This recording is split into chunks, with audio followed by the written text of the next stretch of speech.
My name is Emily, and I'm 44 years old. I work on TV, and my husband, Tom, also 44, has a photography studio. We started dating in high school and got married when we were 26. We were each other's first boyfriend and girlfriend. It felt like we were meant to be together, and we never really thought about being with anyone else. When I was 25, I lost my parents in an accident. It was really tough, but I couldn't imagine going through it without Tom. He was like family to me. After we got married, Tom moved into the house my parents left me, and it felt like I had both my parents and Tom looking out for me. 2 years into our marriage, we had a son, and we were very happy. Tom was great at helping with chores around the house and taking care of our child. He was the ideal husband for a couple like us who both worked. However, my mother-in-law, Jen, didn't like the fact that Tom, a man, did household chores. I want to talk about something that happened 10 years ago because of this. When our son started elementary school, Jen, who lived about 30 minutes away by train, started visiting our house more often. This was because after-school care at elementary school ended earlier than at nursery school, and we needed her help to pick up our son, who couldn't stay home alone yet. Around the same time, my father-in-law, Steve, had retired and was at home more often. Jen had always been a housewife, and Steve couldn't do any household chores. So, whenever Tom naturally started preparing meals in the kitchen, she would say things like, "A man shouldn't be in the kitchen," or "I can't believe this." Our generation would never imagine such a thing. When I first visited Tom's parents' house, she said to me, "Emily, you're going to quit your job, right?" She couldn't let go of the idea that women should be housewives. She also didn't seem to like the fact that I had a glamorous job as a broadcaster. But Tom, who knew me from our high school broadcasting club, always supported my dream of being a broadcaster. Likewise, I supported Tom's dream of being a photographer, and working together was completely natural for us. We managed to get through the tough nursery school days together, and just when we thought elementary school would be easier, we found the after-school care to be less flexible and not very appealing. This situation led to us having to rely more on Jen. Once she started coming into the house, she would make comments like, "The laundry isn't folded properly," or "Isn't this cleaning a bit sloppy? There's dust over there." But Tom would casually reply, "Oh, I'm in charge of the laundry. Is that not okay?" Or, "It's fine. No one dies from a bit of dust." Yet she would still complain to Tom behind my back, saying, "Aren't you ashamed to let your husband do the laundry?" Or, "It's bad for our reputation." However, since her help was appreciated, I just listened without talking back. On the other hand, Jen had old-fashioned views but liked new things. Unusually for her age, she owned a smartphone. "I'm the only one among my friends who has a phone," she would boast. She used the internet to look up various things, saying, "See, you can do these kinds of things so easily now. And you have to use convenient things." She made good use of it, making reservations at restaurants and using services. At that time, our family relied on a delivery service for our shopping orders, done weekly via paper and delivered. This, too, seemed to displease Jen. She would say things like, "You should just go shopping yourself, and the delivery fee is a waste." But when she discovered that the service could be ordered online, she urged me, "Why don't you do this, Emily? Ordering on paper is so old-fashioned." When Jen would stay until late at night so that Tom and I were preparing dinner, she would say, "I have to go back for Steve's dinner, and he won't eat if he's alone." Then she would leave. Steve really couldn't do any housework at all. "Tom, why is it that you, who grew up in such an environment, are so cooperative with household chores?" I asked Tom once. He replied, "Mom always complained anxiously about Dad not helping with the chores. I decided that when I got married, I would definitely help out to avoid being complained about." So it was a case of learning by negative example. Jen was angry that her husband didn't do housework and found it amusing that her son did. I couldn't understand what would satisfy her, but I guessed she just liked to complain. So I tried to keep my distance as much as possible. At that time, I had no idea that Jen was so cornered that she would end up doing something like selling our house without permission. Yes, that summer, I was offered a chance by my company to go on a 2-month business trip overseas to participate in a sports broadcast at the World Championship. It was a rare opportunity, and I felt rewarded for all my efforts.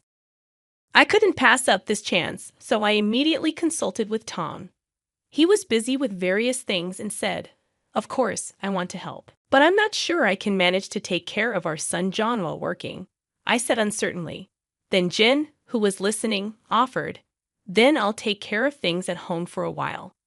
Despite my concerns due to past experiences, I had no one else to rely on and decided to entrust my son to Jen.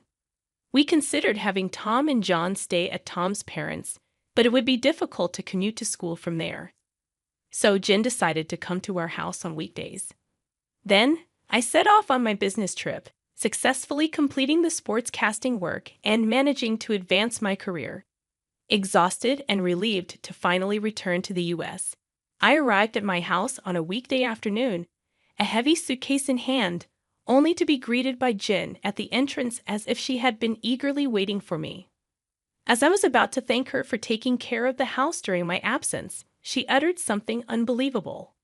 "This house sold for $300,000, so I'm taking the full amount." My tired mind couldn't comprehend what she said for a moment. "This house? Our house?" I asked in disbelief, to which she replied with shining eyes, "Yes, this house." Confused and struggling to make sense of the situation, I replied just that, and Jen burst into laughter, exclaiming, "What are you talking about, Emily? Why would you lie like that? There's a registration certificate in your name." I won't be fooled. She stood there, arms crossed, looking stern.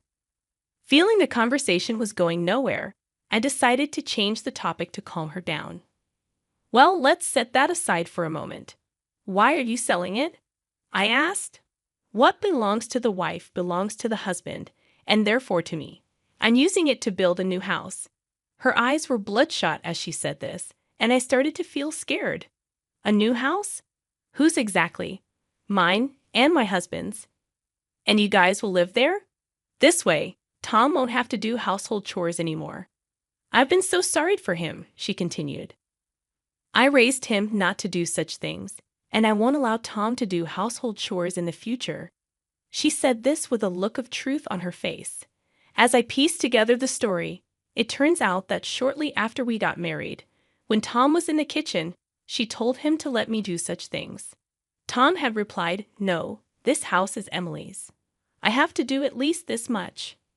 Apparently, she had misconstrued this to mean that Tom was doing chores because he was living in my house. She always believed that Tom actually didn't want to do household chores and preferred to focus on his work. The idea of a working couple cooperating in household chores just didn't exist in her mind.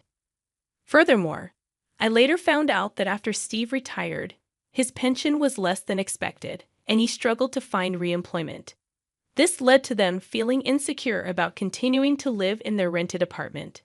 In desperation, they resorted to such an unthinkable action. "No, this house isn't mine, and Tom thinks it's normal to do housework," I said. But Jen interrupted me. "Lies, all lies. You're just interpreting things to suit yourself." I wanted to say that it was actually her doing that. But I first needed to get the facts straight. "Where did you sell it?" I asked. "To AA Real Estate. They did an easy online assessment, sent them the necessary documents, and they sold it easily. It's a convenient world, isn't it?" she replied. It turns out she found an easy evaluation real estate agent online and requested the sale through them. The buyer was looking for a house in that area. "You won't get such a high price for a house this old anywhere else," they said. They convinced me it was the right time to sell. That's why you should be grateful. Selling a 20-year-old house for $300,000. "I found a good real estate, didn't I?" she added. I looked up the real estate company online and found a website that seemed right. I tried calling them, but there was no answer. When I asked Jen if she had visited the real estate company at this address, she replied, "No, I didn't go there. You don't need to go do that nowadays." I told her, "First, Go to this address tomorrow. If you don't, I won't discuss this any further," and reluctantly she left. The next day, I received a tearful call from her. It's not there. The real estate company doesn't exist at the address. There was only a dilapidated wooden house, seemingly uninhabited," she said, welling up. I was so astonished by her foolishness that I burst into laughter when she returned. She explained that during my absence, she'd have found a house registration certificate in my name and thought she could sell it. So she contracted the real estate agent who shamelessly assured her, "Even if you're not the owner, it's fine if you have that certificate. Some people pass away after all. Just provide us with the family register and signature certificate."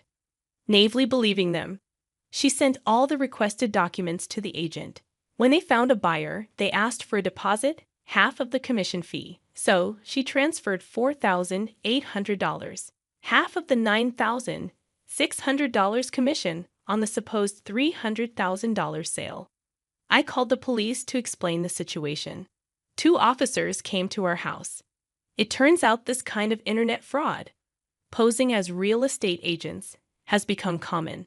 They offer free valuation, ask for official documents, introduce a supposed buyer, take a fee, and then disappear. It was a devious scheme. Recently, with many vacant houses and the ability to fake addresses for document delivery, such frauds have become more common. The fraudsters probably wrote their name on a postbox and received the documents there. Jen was trembling as she answered the police officer's questions. "Let me ask you again, the house deed you sent, it belongs to your daughter-in-law, right?" the officer asked, tilting his head in confusion. "Yes, I did," realizing the gravity of the situation. As the third party got involved, Jen nervously started. "I thought that, well, it belonged to my son." But he was quickly countered by the officer. "Even if it was your son's, isn't it strange trying to sell someone else's house?" he said incredulously. Red-faced, she blurted out, "No, it's not like that. Emily asked me to. She wanted to get the house appraised to sell it," spouting a nonsensical excuse. The officer turned to me and asked, "Is that true?" To which I simply replied, "No, I didn't ask for that." The officer, unsure of whose testimony to believe, eventually seemed to trust me over my visibly distressed Jen. "She says she didn't ask for it. You shouldn't sell things on your own, madame. Normally, this wouldn't even be possible." "This is just outrageous," he lectured, and Jen bit her lip, looking down in silence. The officer, now convinced of Jen's rash actions, inquired about the deed registration. "You sent a copy, right?" When she replied in a faint voice, "No, it was the original," the officer was even more astounded, and he shrunk further in dismay, looking at me. The officer asked, "Will you file a theft report?"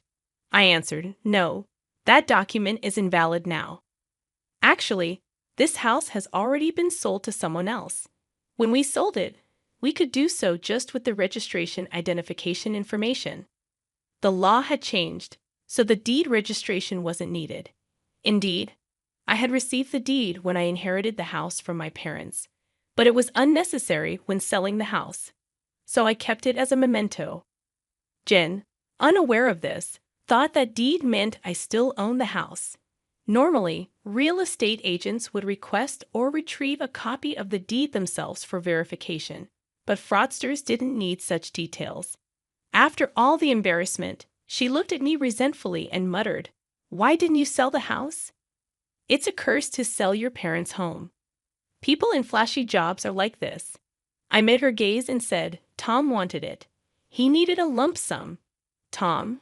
Why?" she exclaimed, her face turning even bluer with surprise at that time. "Tom wanted to start his dream photography business, but didn't have enough funds. The house was our only significant asset, so we sold it to an acquaintance and rented it back." When I explained everything in one go, Jane's shoulders slumped as she muttered, "So Tom's success now is because you sold the house, Emily." Well, I could say that, but I believe that spouses should stick together through thick and thin. "We're in this together," I replied. Upon hearing this, Jane suddenly began to cry bitterly. I wanted to work too, she sobbed. My husband can't do anything, even now after his retirement. He does nothing.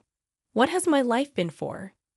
Her litany of complaints against Tom continued, leaving the police officer struggling to complete the report. Ultimately, the fraud report was filed.